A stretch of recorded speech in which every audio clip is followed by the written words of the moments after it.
the way our team played Saturday. And, it was a great atmosphere. We had a great crowd and Hall of Fame weekend for us.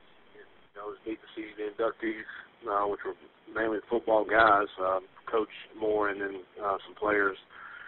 And that was awesome to see that. And then it was great to see our guys play. We started off really, really good, and then we finished really good. So, I think all around it was a good game for us. Defense got a shutout, and anytime you can do that in this day and age in college football, I think that's certainly something to be proud of. So it's a great weekend, but now, of course, all our focus is now on Clemson here, obviously one of the best teams in the country. So that's where all our focus is now. So. Great. Thank you very much, Coach. Our first questions come from Brant Wilkerson with the Winston-Salem Journal. Please go ahead, Brant.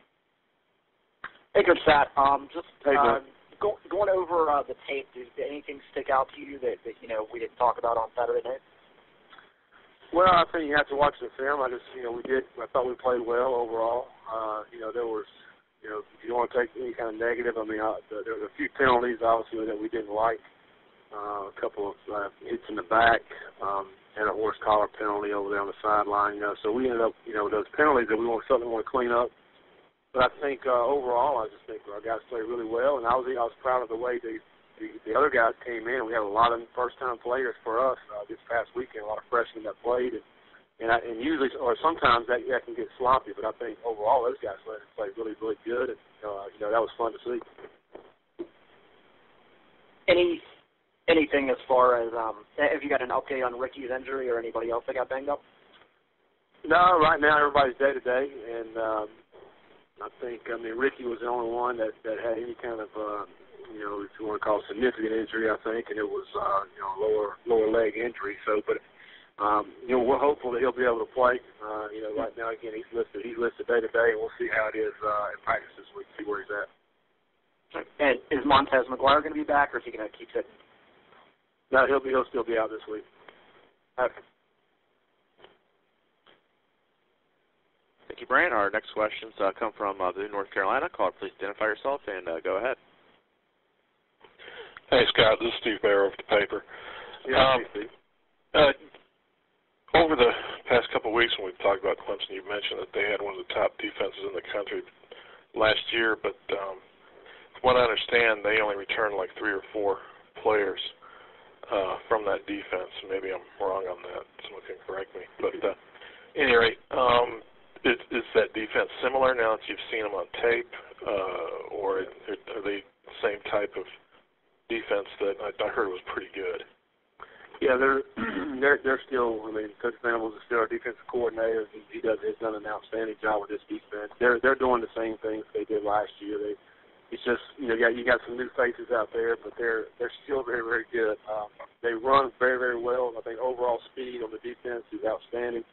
And a lot of the players that played last year that are just now happen to be starting this year. So they do have some experience coming back. And not only do they run well, but they're coached well. They're where they're supposed to be, and they don't really make many mistakes. They don't get out of place. So they're picking up where they left off defensively. Offensively, they get their quarterback. I think he was hurt last year because of the ACL. Would you just kind of talk about what he does and the fact he won't have that receiver, Williams, who hurt his neck, but still. Yeah, but they don't fall off too much. Williams is not playing, but they have some unbelievable wide receivers. They signed some really good freshmen that they came in the last week and played well. And I think Deshaun Watson is one of the best quarterbacks in the country. He commands respect because he can run, he can throw. He's a great kid, great person. He studies film. Everything you ever heard about him is top notch. And so he leads their offense. And when he's out there, they're able to put up points. And he makes it look easy. And so you got a huge challenge for our defense to try to slow those guys down on offense. And we got obviously a great amount of respect for these guys and what Coach Sweeney has been able to do with this team, and how he just keeps going every single year with a new crop of talent. And this year is no different. And then lastly, you played like 60-some players against Howard. Does that help you with the wear and tear going into Clemson? Does that give you a little extra advantage? Well, yeah. We love we never play all the guys who played, and we know this is a long season. We're going to have to play a lot of players this year, and anytime we can get a chance to get them in the game, then obviously we're going to do that. That's not going to be any different this week. We're going to have to play a lot of players this week. Going down to Clemson is obviously going to be one. So we're going to have to play a lot of guys and, get them in there, and they're going to have to play well. So we've got to have a great week of preparation this week in order to go down and play well at Clemson. All right. Thank you, Coach.